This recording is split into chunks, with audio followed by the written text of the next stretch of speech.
കോൺഗ്രസിന്റെ അടിമകളായിട്ട് നിന്ന പാരമ്പര്യമുള്ള കുറച്ചു കാലമായിട്ട് ബാബറി മസ്ജിദ് തകർക്കാൻ ഇട നൽകിയ കോൺഗ്രസ്, നരസിംഹറാവു എന്ന ഇന്ത്യയുടെ പ്രധാനമന്ത്രി, കോൺഗ്രസിന്റെ നേതാവ്, അദ്ദേഹം ഇന്ത്യയുടെ സർവ്വസൈന്യാധിപനായിട്ട് നിൽക്കുമ്പോൾ, ഇന്ത്യയുടെ പ്രധാനമന്ത്രിയായിട്ട് ഇരിക്കുമ്പോഴാണ് ബിജെപിയും RSSും ബാബറി മസ്ജിദ് തകർക്കുന്നത്.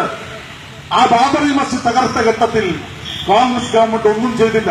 ഞങ്ങൾക്കാണ് ഇസ്ലാമായാൽ പിന്നെ സ്വർഗം ഉറപ്പാണ് എന്ന് പറയുന്ന വിവരം കെട്ട മെയിലേക്കന്മാരെ കുറിച്ച് എന്താ പറയാ? വിവരമില്ലാത്തവന്റെ ആസനത്തിൽ ആല് മുളച്ചാൽ അതും തണലാണ് എന്ന് കരുതുന്ന നാണം കെട്ട ചില ആളുകൾ ഇപ്പൊ സോഷ്യൽ മീഡിയ നമ്മൾ കാണുന്നില്ലേ?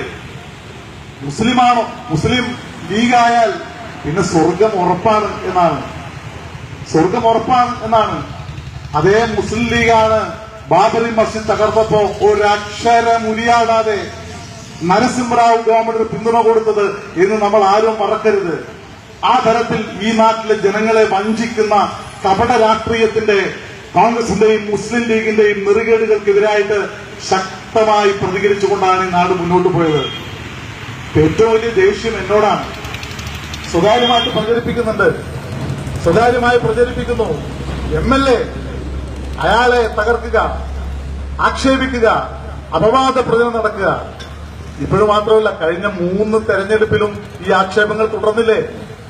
ഈ നാട്ടിലെ ജനങ്ങളുടെ മുമ്പിൽ എന്തെന്നെല്ലാം പറഞ്ഞു. എന്താക്ഷേപം പറഞ്ഞാലും ഒരു കാര്യം ഞാൻ ഉറപ്പിച്ചു പറയാം, ഈ ഗുരുവായൂർ നിയമസഭാ മണ്ഡലം, ആ നിയമസഭാ മണ്ഡലം ഇടതുപക്ഷ ജനാധിപത്യ മുന്നണിയുടെ സ്ഥാനാർത്ഥി ആരുമാവട്ടെ, ആര് മത്സരിച്ചാലും ഗുരുവായൂർ നിയമസഭാ മണ്ഡലം ഇടതുപക്ഷ ജനാധിപത്യ മുന്നണിക്ക് ഉറപ്പുള്ള ഒരു മണ്ഡലമായിട്ട് മാറി എന്ന കാര്യം ലീഗും കോൺഗ്രസും മനസ്സിലാക്കണം. എന്നെ തെറി പറഞ്ഞുകൊണ്ട് മാത്രം കാര്യമില്ല. എന്നെ ആക്ഷേപിച്ചതുകൊണ്ട്, വ്യക്തിപരമായി അധിക്ഷേപിച്ചതുകൊണ്ട് നിങ്ങൾ ജയിക്കാൻ പോകുന്നില്ല. മനസ്സിലാക്കുക, ഈ നാട്ടിലെ രാഷ്ട്രീയം നിങ്ങളുടെ കാലിനടിയിൽ നിന്ന് ഒരുപാട് മണ്ണ് ഇളകിപ്പോയിരിക്കുന്നു. ബന്ധഗോപുരങ്ങൾ ഇരുന്നുകൊണ്ട് CPIM-നെ ആക്ഷേപിക്കാൻ ശ്രമിച്ചാൽ അതുകൊണ്ട് നിങ്ങൾ രക്ഷപ്പെടാൻ പോകുന്നില്ല. ഇവിടെ ഈ നാടിനു വേണ്ടി ഒട്ടേറെ കാര്യങ്ങൾ ചെയ്യുന്ന CPIM-നെയും ഇടതുപക്ഷ ജനാധിപത്യ പ്രസ്ഥാനത്തെയും കണ്ണിലെ കൃഷ്ണമണി പോലെ കാത്തു സൂക്ഷിക്കാൻ ഈ നാട്ടിലെ ജനങ്ങൾ പ്രതിജ്ഞാബദ്ധമാണ്.